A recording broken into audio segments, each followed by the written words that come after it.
آپ کی سوانح حیات ماشاءاللہ سے، کیونکہ آپ نے اتنی سرگرم زندگی گزاری ہے، تو اور یہ ایک طرح سے جماعت اسلامی کی بھی پوری تاریخ لگ رہا ہے کہ آپ نے لکھ ڈالی ہے.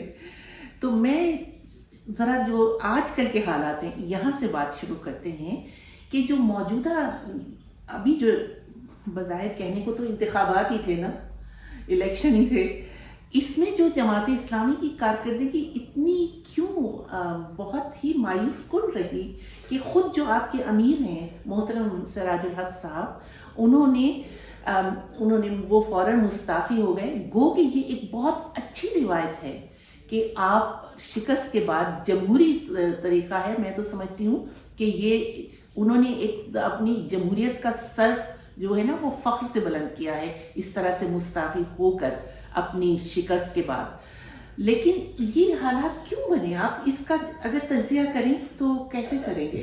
بہت اچھا آپ نے سوال کیا ماپارا. بات یہ ہے کہ ہم نے 2018 میں نا یہ طے کیا تھا کہ اب ہم اتحادی سیاست نہیں کریں گے. اس سے پہلے ہم نے PNA تھی، پاکستان نیشنل الائنس، IJI تھی، اسلامی جمہوری اتحاد، MMA تھی، متحدہ مجلس عمل، یہ ہم نے اتحادوں کی سیاست کی تھی.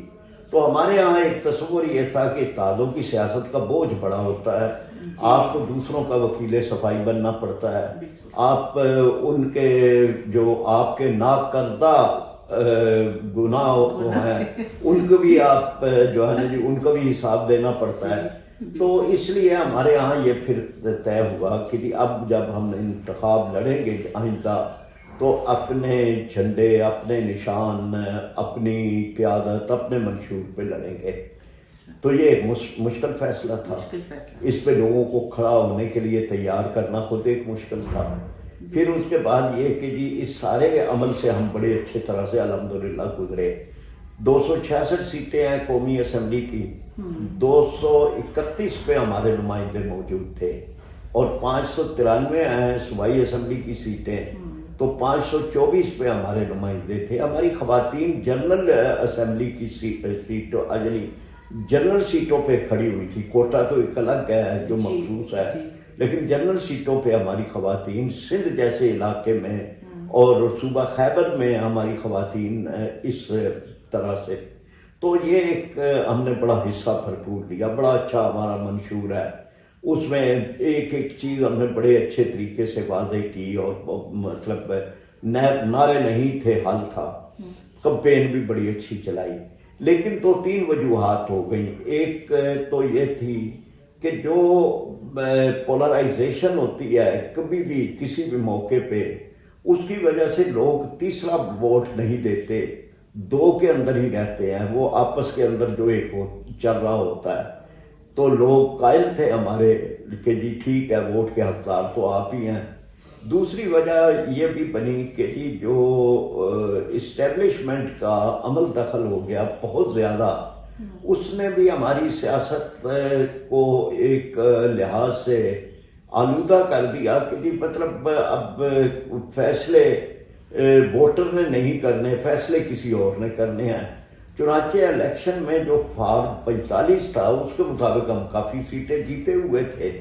فارم 47 میں آ کر وہی سیٹیں جو ہیں وہ بالکل ایک یعنی اور پارٹیوں کو دے دی گئیں. ہمارے ووٹ بھی کم کیے گئے.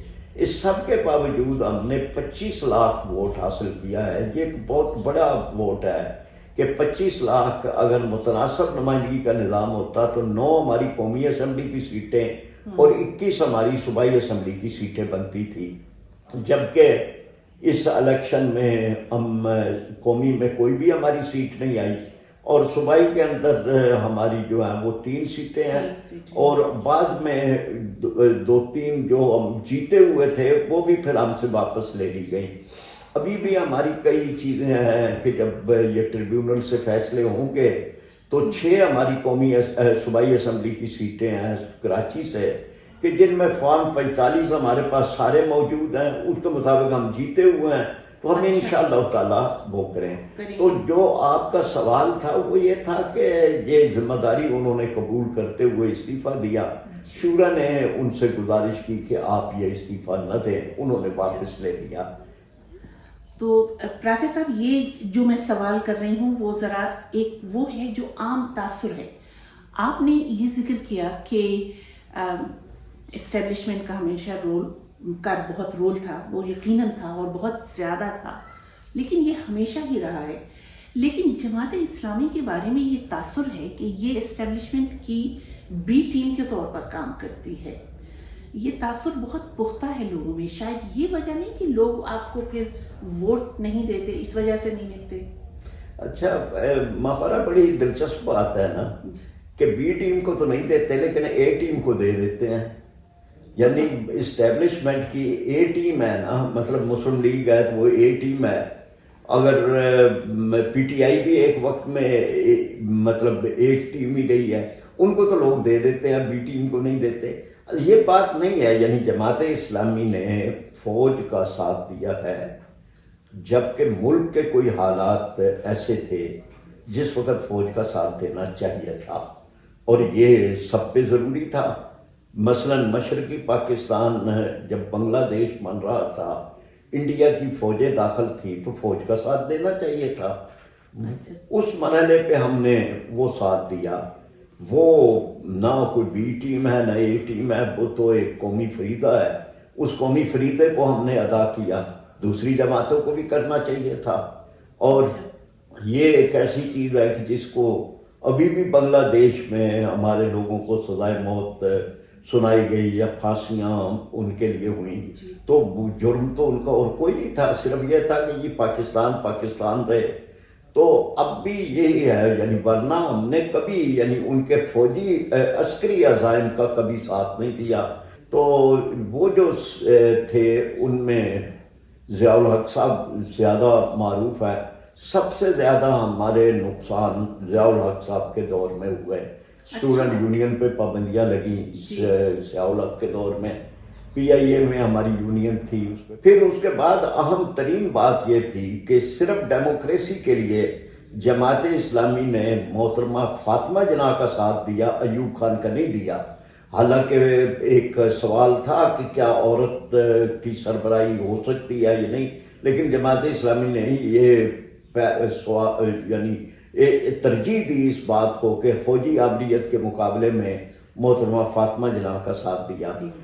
اور اس کے بعد بھی ہم پورا گن سکتے ہیں، یعنی ضیاء الحق کے ادوار میں یا مشرف کا بھی مقابلہ ہم نے کیا، اس کا مقابلے میں ہم رہے. باقی پارٹیوں نے بھی ساری وہ چیزیں تسلیم کی کہ جو ایل ایف او میں تھی، اور اسی کے تحت الیکشن میں حصہ لیا. لیکن انہوں نے زیادہ منسوخ کر دی بات جماعت اسلامی یا ایم ایم اے کے تحت. تو اس موقع کے اوپر بھی مشرف کا ساتھ تو ہم نے کسی طرح سے بھی وہ نہیں دیا. ہماری تو کوشش یہی تھی کہ کسی طرح فوجی آمریت سے نجات ملے، اور اس کے لیے جو بھی ہم اقدام کر سکتے ہیں وہ اقدام ہم نے کیا. وہ دوسروں کو بھی کرنا چاہیے تھا کہ جو اس نے خود ٹی وی پہ آ کے مشرف نے بیان کیا تھا کہ فلاں تاریخ تک میں فوجی وردی اتار دوں گا، میرا معاہدہ ہو گیا ہے ایم ایم اے کے ساتھ.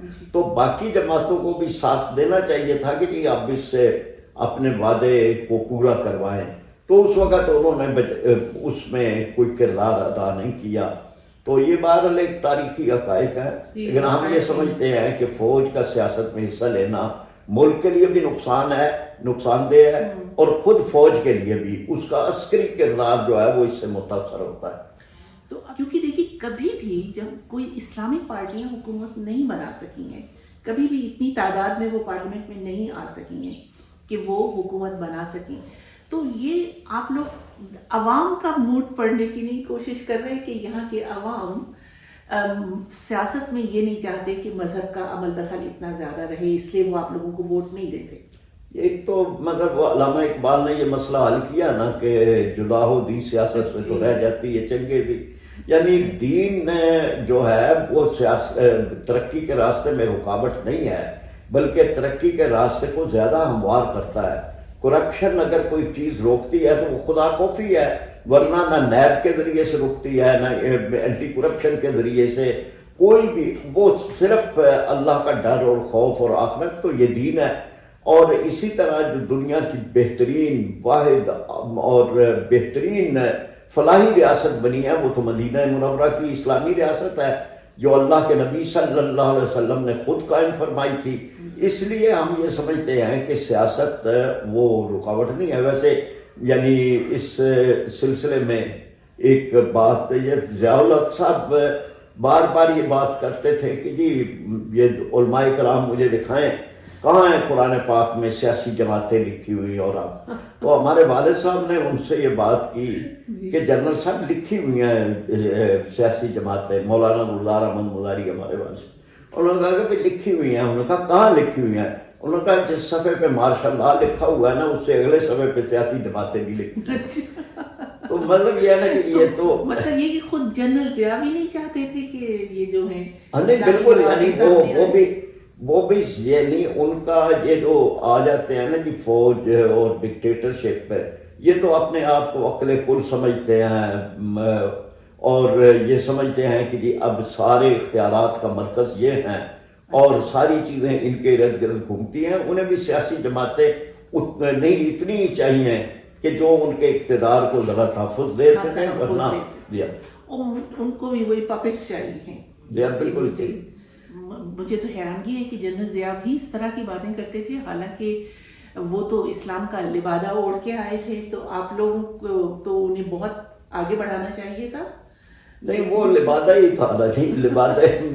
لبادہ جو ہے وہ تو کام نہیں آتا بلکہ کئی چیزوں میں یوں ہوا کہ جو اسلامی نظام اس کا تصور اس کی حقیقت اس کے ذریعے آنے والی خوشحالی وہ ساری اس بات تک محدود ہو گئی کہ جی نماز کی پابندی ہونی چاہیے اور آپ صلاۃ کا آرڈیننس آ گیا اور اسی طرح سے رمضان کا.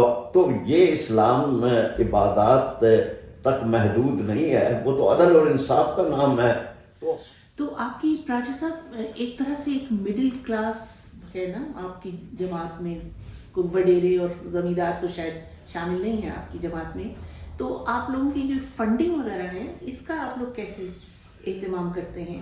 بہت شکریہ آپ کا یہ اہم سوال ہے. دیکھیں ایک تو یہ ہے کہ ہمارے فنڈ ہمارے اپنے کارکن دیتے ہیں یعنی یہاں پہ لیتے نہیں ہیں دیتے ہیں. پارٹیوں میں لینے کا رواج ہے جماعت اسلامی میں دینے کا رواج ہے. ہم سمجھتے ہیں کہ اللہ تبارک و تعالیٰ سے اجر لینا ہے. دوسرا ایک بہت بڑا ہمارا حصہ رضاکارانہ کام کر رہا ہے یعنی وہ وقت دے رہا ہے تو وقت کا وہ جماعت سے کوئی اس کا نہیں لے رہا معاوضہ نہیں لے رہا.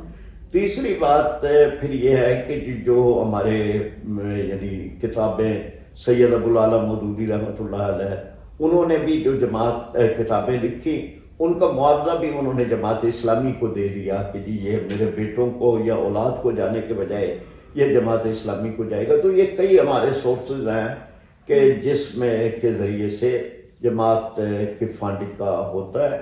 زیادہ تر ہمارے کارکنان اور ارکان وہی دیتے ہیں. اچھا تو یہ بتائیے آپ نے تو ماشاءاللہ بہت ملکوں کے دورے کیے ہیں اور آپ نے سفر نامے بھی لکھے ہیں. تو آپ نے اسلامی ملکوں کے بھی دورے کیے ہیں آپ گئے ہیں.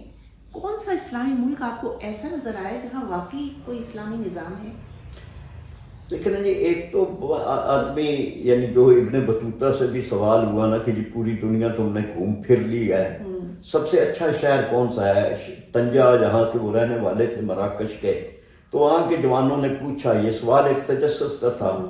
تو ابن بطوطہ نے کہا جی کہ جی سب سے جو میرے دل کے میں اترا ہوا شہر ہے وہ مکہ مکرمہ ہے اور مدینہ منورہ ہے. تو یہ تو ایک بہرحال ہم بحیثیت مسلمان ہم یہ سمجھتے ہیں کہ جہاں دل کھنچ کے جاتے ہیں اور جہاں روح وجد میں آ جاتی ہیں اور جہاں آپ کو ایک بڑی ابدی تسکین ملتی ہے اور جہاں کا جلال و جمال آپ کو متاثر کرتا ہے وہ تو مکہ مکرمہ اور مدینہ منورہ ہے. یہ جو آپ کا سوال تھا کہ کہاں پر اسلام کا ہے تو پورے طرح سے تو اسلام کہیں بھی نہیں ہے یعنی اس کا نفاذ ہے. لیکن سعودی عرب میں اس حد تک کہ شریعت کا نفاذ کسی حد تک وہ موجود ہے. نمازوں کی پابندی قرآن پاک کی تلاوت کا کلچر ایک وہ تھا. ایران میں بھی ہم نے دیکھا کہ ایران میں بھی جو ایک مجموعی طور پر پردہ اور وہاں پر ایک کلچر وہ بھی ایک اس میں موجود ہے. لیکن آپ نے ان دونوں ملکوں کا ذکر کیا کہ آپ وہاں کا ماحول آپ کو بہتر لگا، لیکن ان دونوں ملکوں میں جمہوریت تو کہیں دور دور نہیں ہے. ہاں ٹھیک ہے. جبکہ جماعت اسلامی جمہوریت کے لیے بھی ہمیشہ اس میں جدوجہد. ملائیشیا میں ایک اسلامی تحریک ہے تو وہ وہاں پہ جیتتی ہے، وہ 2-3 صوبوں میں ان کی حکومت بنتی ہے.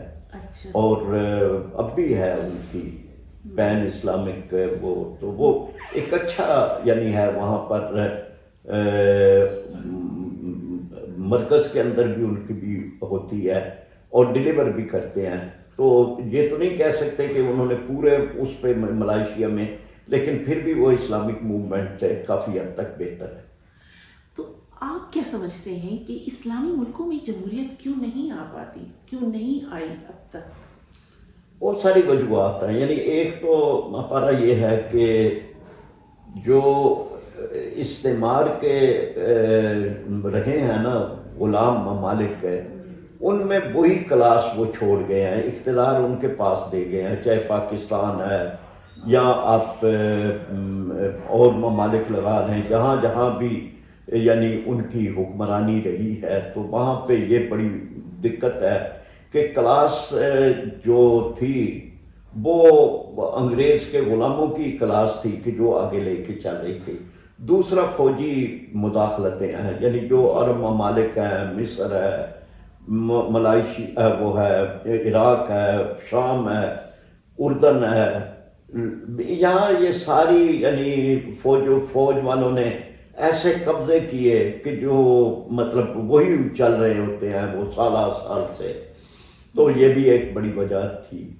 تیسری بڑی وجہ جو ہے نا کہ وہ پھر ہمارے پاکستان کی حد تک اگر سمجھیں اور باقی بھی کئی ہوگا، وہ گروہ بندیاں ہیں، مذہبی گروہ بندیاں ہیں. ایک وجہ یہ بھی ہے یعنی دین والے اکٹھے نہیں ہیں، ان کے ہاں بھی تضادات ہیں، مقابلے ہیں، ایک دوسرے کو کافر کہنے کا، اور تو یہ بھی ایک وجہ ہے. تو کئی وجوہات ہیں جن کو، اور جو ایک ابھی تک یعنی جو چیز چل رہی ہے وہ یہ ہے کہ وہ ہمیں اجازت ہی نہیں دیتے. وہ سب سے زیادہ خائف ہیں.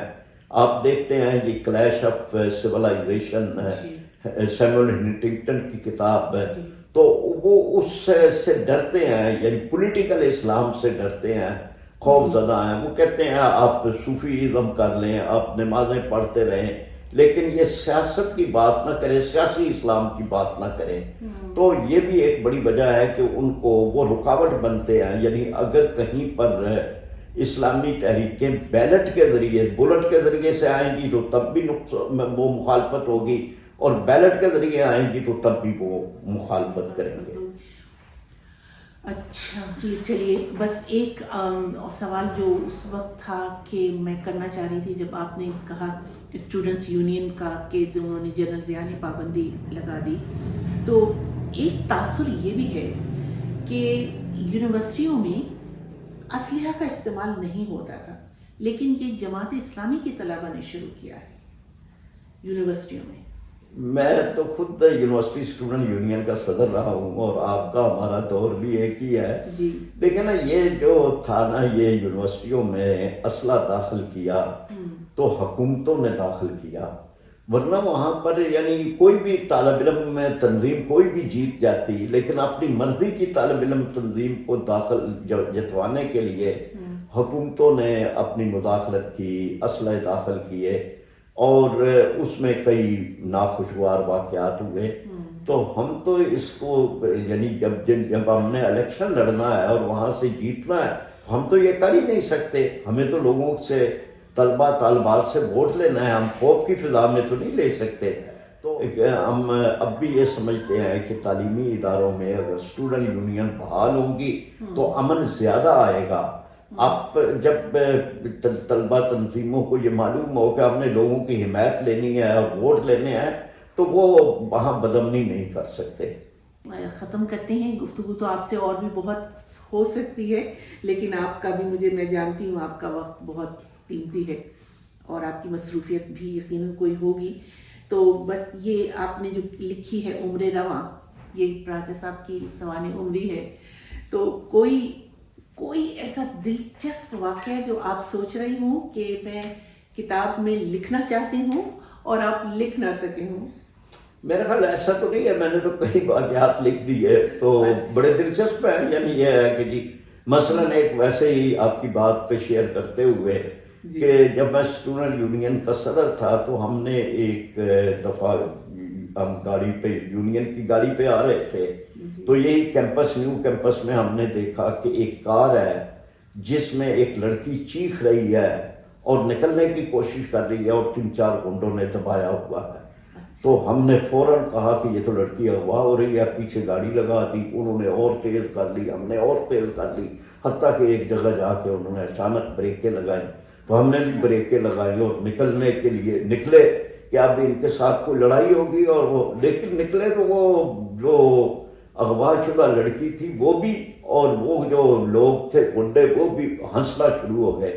اور ہم نے دیکھا کہ بھئی آپ کیوں ہنس رہے ہیں؟ تو انہوں نے پیچھے اشارہ کیا تو پیچھے ایک جیپ کے اوپر کیمرے لگے ہوئے تھے اور فلم کی شوٹنگ ہو رہی تھی. اچھا، تو یہ آپ لوگ سمجھے کہ صحیح میں ہاں جی، ہو رہی ہے، لیکن انہوں نے کہا کہ ہمارا تو ایکچوئل سین بن گیا. اور آپ کا کوئی ایسے ایک وہ منیر نیازی کا بڑا مشہور شعر ہے کہ آواز دے کے دیکھ لو شاید وہ مل ہی جائے، ورنہ یہ عمر بھر کا سفر رائے گاں تو ہے. کوئی ایسا تو نہیں ہے آپ کا؟ نہیں، یہ اللہ کا کرم ہے. میری جو یعنی شادی ہوئی تو الحمدللہ یعنی بڑا اچھا ہمارا وہ اہلیہ میری فوت ہو گئی تھی سرگودا سے ہی. ہم کزن بھی تھے اور تو اس کے بعد اب جو ہے وہ میری اہلیہ جو ہیں وہ لاہور سے ہیں. لیکن یہ کہ یہ کوئی رائے گاہ سفر نہیں ہے، وہ ہے کہ کب نکلتا ہے کوئی دل میں اتر جانے کے بعد، اس گلی کی دوسری جانب کوئی رستہ نہیں.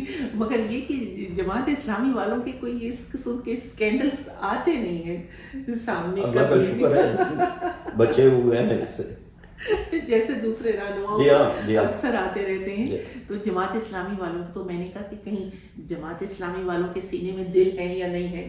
نہیں، دل ہے لیکن اللہ کے ساتھ لگے ہوئے ہیں. اچھا، گو کہ یہ مکمل گفتگو نہیں ہے، ان سے تو کئی گھنٹے بات چیت ہو سکتی ہے. تو اپنی رائے ضرور دیجیے گا. اور فرید پراجا صاحب ماشاءاللہ سے نائب امیر ہیں. آپ کا بھی کوئی ان سے کبھی رابطہ ہوا ہو، کچھ ہو، کوئی واقعہ آپ لکھنا چاہیں تو ضرور آ کر لکھیے گا. بہت شکریہ، بہت شکریہ.